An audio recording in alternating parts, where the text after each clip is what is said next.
6月就講下6月嘅生辰幸運石瑪瑙。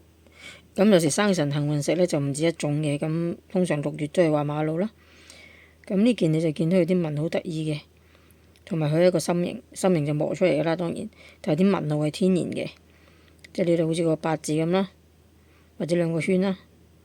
咁呢度又係啦，幾個圈。咁所以有時候天珠嘅來源係瑪瑙石劍岩咧，都有佢個原因喺度。咁另一個特別就係你見佢就咁睇咧，嗱冇燈，你見佢係灰白色，係咪啡白色啊灰白色咁樣啦？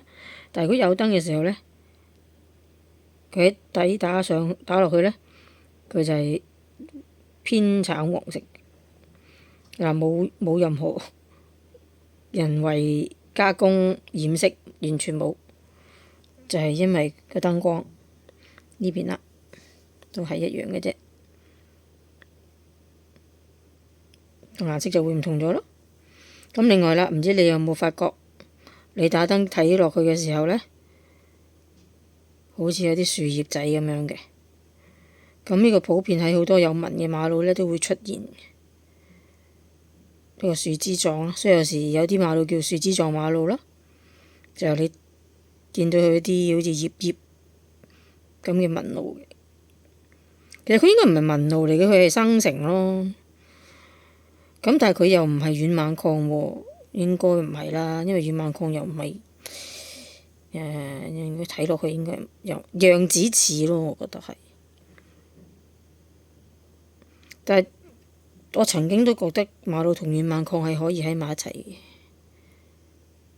但係你越睇得多嘅時候，你就發覺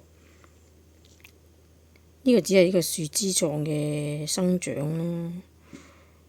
軟猛礦就應該立體一啲咯，但係都係好似嘅。咁睇你好似對呢樣礦物名稱就唔執着咯。